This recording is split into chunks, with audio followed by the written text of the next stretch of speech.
नमस्कार दोस्तों, मेरा नाम है रोहन और हमारे चैनल सनातन स्पिरिचुअल पर आपका हार्दिक स्वागत है। दोस्तों, यूं तो हमारे हिंदू धर्म में अनेक धार्मिक ग्रंथों का वर्णन किया गया है, परंतु उन सभी ग्रंथों में से वेद शास्त्र का स्थान सबसे उच्च स्तर पर है। हजारों वर्ष पूर्व गठित इन ग्रंथों में ज्ञान के सागर का एक अत्यंत महत्वपूर्ण संगठन है, जिस ज्ञान को स्वयं ब्रह्मदेव ने मनुष्य को प्रदान किया था। वेदों का संकलन आज से लगभग 10,000 वर्ष पूर्व किया गया था। वेद शास्त्र मनुष्य को जीवन की हर दुविधा में उत्तम मार्ग ढूंढने में सहायता करते हैं। मनुष्य की आत्मा के मोक्ष की प्राप्ति के मार्ग का भी वेदों में वर्णन किया गया है। इन्हीं कारणों की वजह से वेद शास्त्र के ज्ञान को अमूल्य भी कहा जाता है। वेदों को अपौरुषेय भी कहा जाता है, क्योंकि वेदों में जो ज्ञान है वह स्वयं ब्रह्मदेव ने ही मनुष्य को श्रुति के रूप में प्रदान किया था, और इसी कारणवश वेदों के संकलन होने के बाद आज तक वेदों में लिखी गई किसी भी बात का कोई विरूपण नहीं किया गया है। अर्थात आज भी वेदों में जो ज्ञान संगठित है वह पूर्ण रूप से पवित्र है। दोस्तों, वेद शास्त्र बाकी ग्रंथों की तुलना में काफ़ी बड़े हैं और हजारों श्लोकों से संगठित हैं। यदि हम वेदों के पहलुओं को समझें तो हमें इस बात पर आश्चर्य नहीं होगा कि हिंदू धर्म हमें एक संतुलित जीवन व्यतीत करने और मोक्ष प्राप्ति करने में पूर्ण रूप से सहकारी है।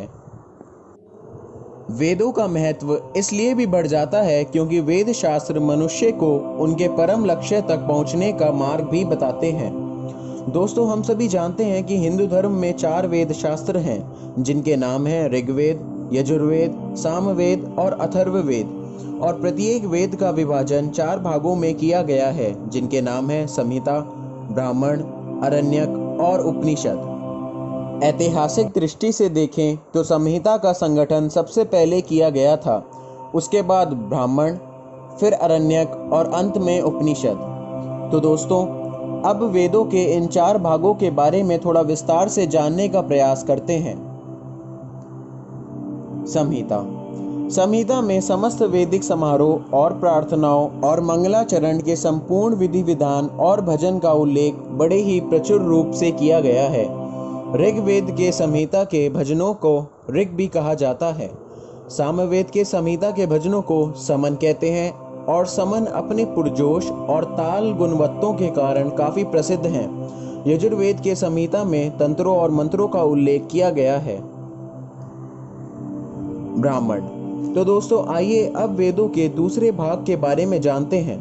दोस्तों, वेदों के अनुसार ब्राह्मण वह मनुष्य है जिन्हें स्वयं भगवान ब्रह्मदेव ने वेदों का ज्ञान प्रदान किया था, और ब्राह्मणों ने इस ज्ञान को 4 वेदों के रूप में समस्त संसार के समक्ष प्रस्तुत किया। वेदों के इस भाग में सभी प्रार्थनाओं को विधि पूर्वक करने का समस्त ज्ञान उपलब्ध है, जो कि एक ब्राह्मण के लिए अनिवार्य है। ब्राह्मण के कुछ भाग उपनिषदों में भी उपस्थित हैं। अरण्य का अर्थ है वन। आज के समय में केवल 7 अरण्यक ही रह गए हैं, जो कि 3 वेदों से संबंधित हैं। बाकी के अरण्यकों का इतिहास में तो वर्णन है, परंतु वह आज के समय में उपलब्ध नहीं है। अरण्यकों को वन पुस्तक भी कहा जाता है, और इतिहासकारों की माने तो वेदों के यह भाग तपस्वियों और महर्षियों के लिए उनके मार्गदर्शन की भूमिका निभाते थे।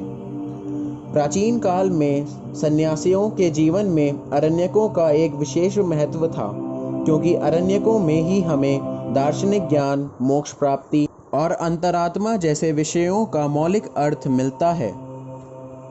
दोस्तों, वेदों का चौथा भाग है उपनिषद, और क्योंकि उपनिषद वेदों का अंतिम भाग है तो इनको वेदांता भी कहा जाता है, जिसका अर्थ है वेदों का अंत।